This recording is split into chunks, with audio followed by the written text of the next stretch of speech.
Halo kaum intelektual sekalian. Wah, wow, wow, wow, wow, wow, luar biasa. Jadi guys, ada sebuah berita yang sangat mengerikan yang tidak disukai oleh warga Konoha, yang tidak disukai oleh fanboy-fanboynya Iran.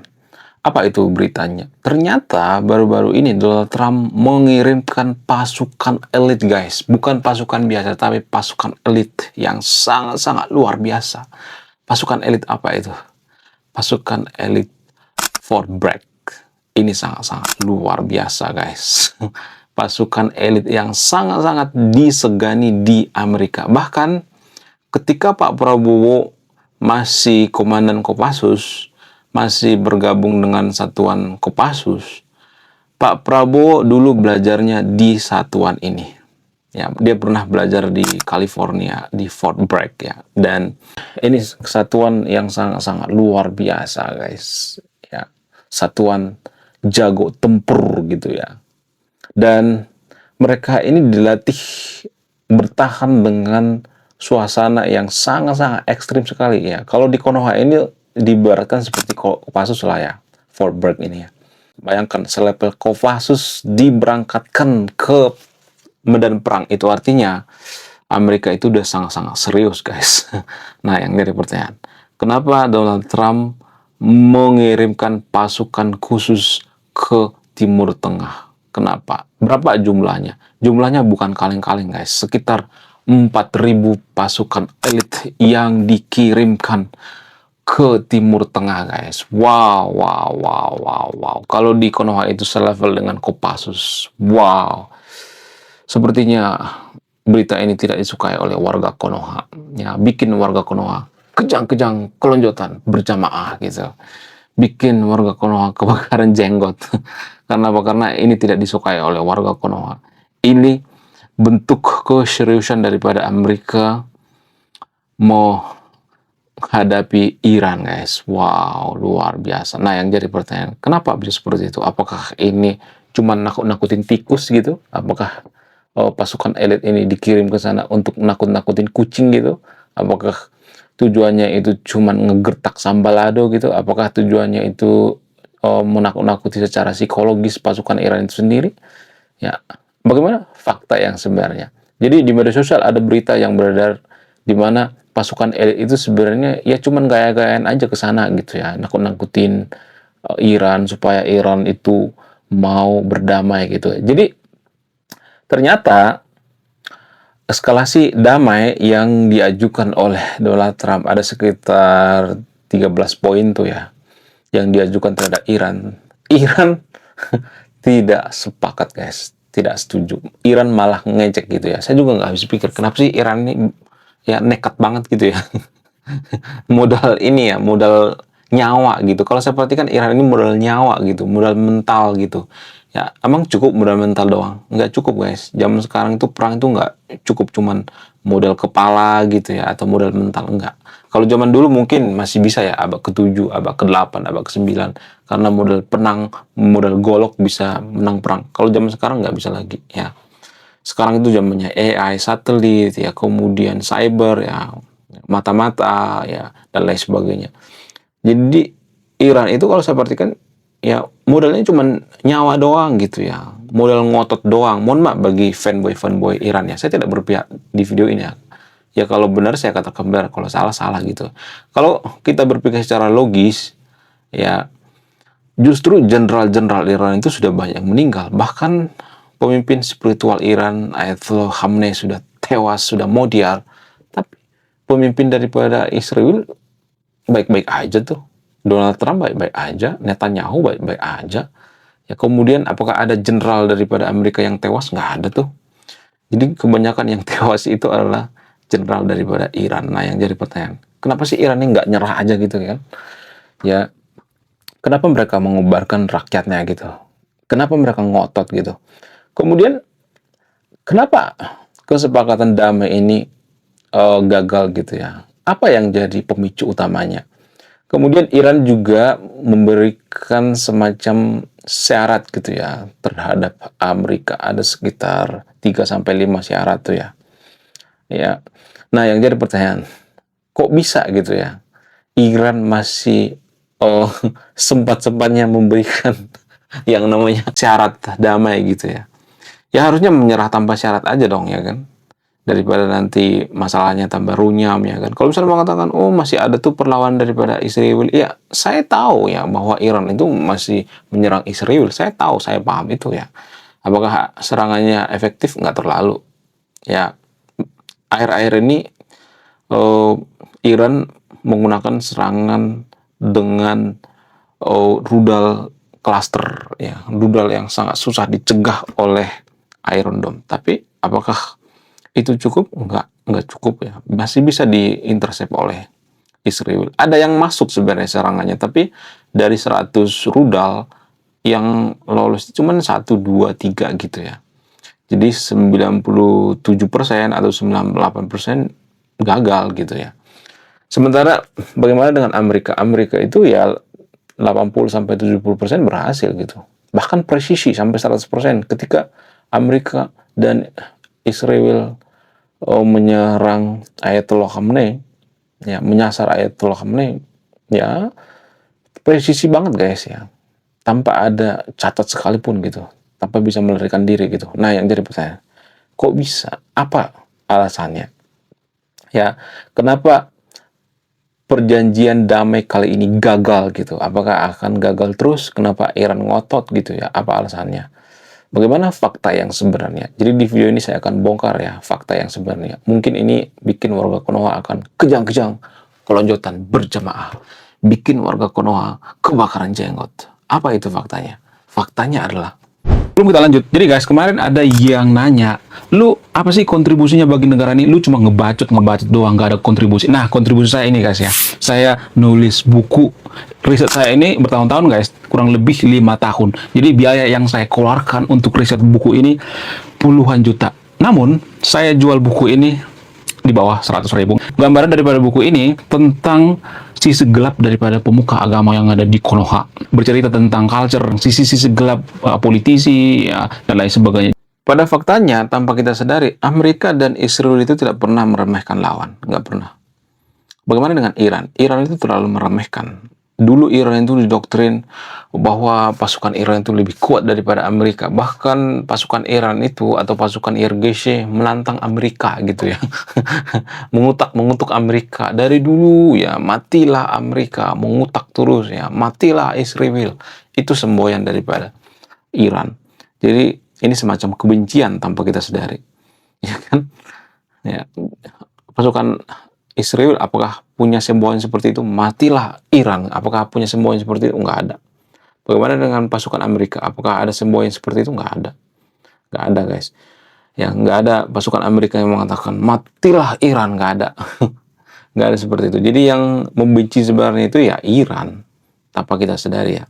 Cuman kita kan karena seagama dengan Iran, maka kita akan nutupi gitu ya. Karena seiman.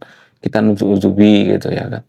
Kemudian selain itu, selain tidak meremehkan lawan, ternyata Amerika itu serius guys, ya serius banget gitu ya berperang melawan Iran, bahkan mengirimkan pasukan khususnya. Bayangkan ya, kalau sudah menunjukkan pasukan khusus itu artinya akan ada operasi yang sangat luar biasa. Apakah pasukan khususnya udah nyampe di Iran? Sebagian udah ada nyampe di Selat Hormuz, sebagian lagi masih dalam perjalanan. Jadi ini bikin warga Iran ketir-ketir gitu ya. Kemudian bikin pasukan IRGC dak-dikduk ya kan. Kenapa? Karena pasukan khusus cuy. Ya setara dengan Kopassus gitu. Ya bedanya pasukan Fort Bragg ini adalah pasukan tentara payung yang sangat luar biasa ya.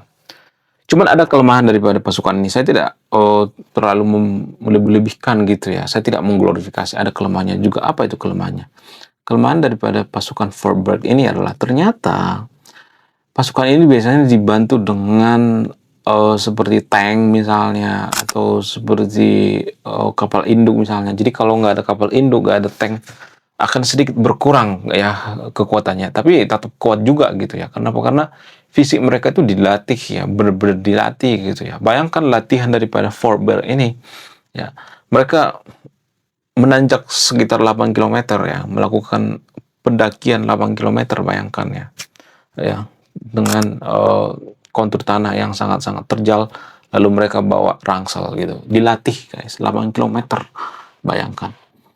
Ya, jadi orang yang mendaftar ke pasukan Fort Bragg ini nggak semuanya diterima. Dari 1.000 orang itu mungkin ratusan yang diterima. Jadi 80% itu biasanya gagal gitu, atau 90%-nya gagal gitu. Itu saking selektifnya gitu ya orang yang masuk ke pasukan Fort Bragg ini. Kelebihan daripada pasukan Fort Bragg ini, mereka tuh sangat-sangat bisa um, berinisiatif di lapangan gitu ya, walaupun tidak ada bantuan, walaupun tidak ada helikopter gitu, mereka sangat jago dalam menginfiltrasi um, sasaran gitu ya. Mereka sangat-sangat luar biasa ya, bisa melakukan aksi hanya 18 jam gitu, kurang lebih 18 jam, nggak bisa lewat daripada 18 jam karena itu dianggap gagal gitu ya.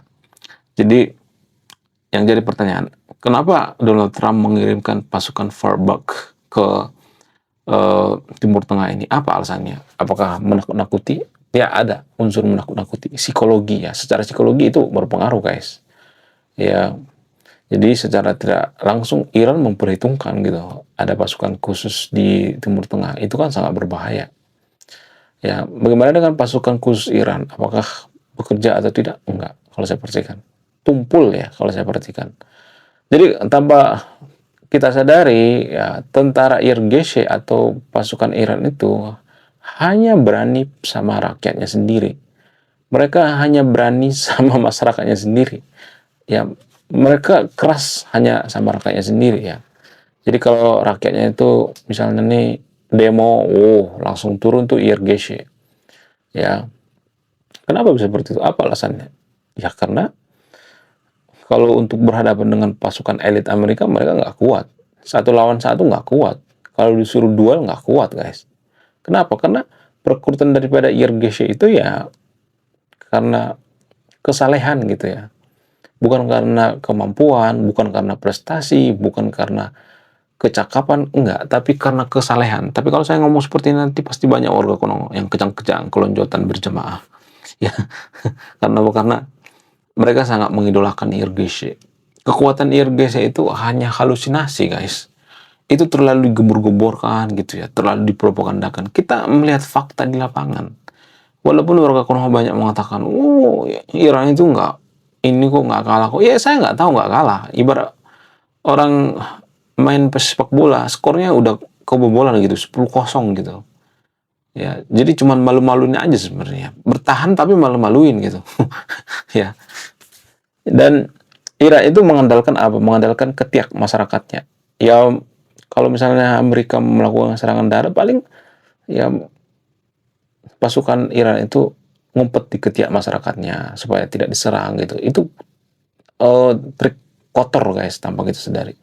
Lalu bagaimana dengan masyarakat Iran? Apakah masyarakat Iran itu sudah muak dengan pemerintahannya? Sudah sebenarnya. Cuman mereka takut demo aja karena IRGC ini sangat keras banget gitu ya.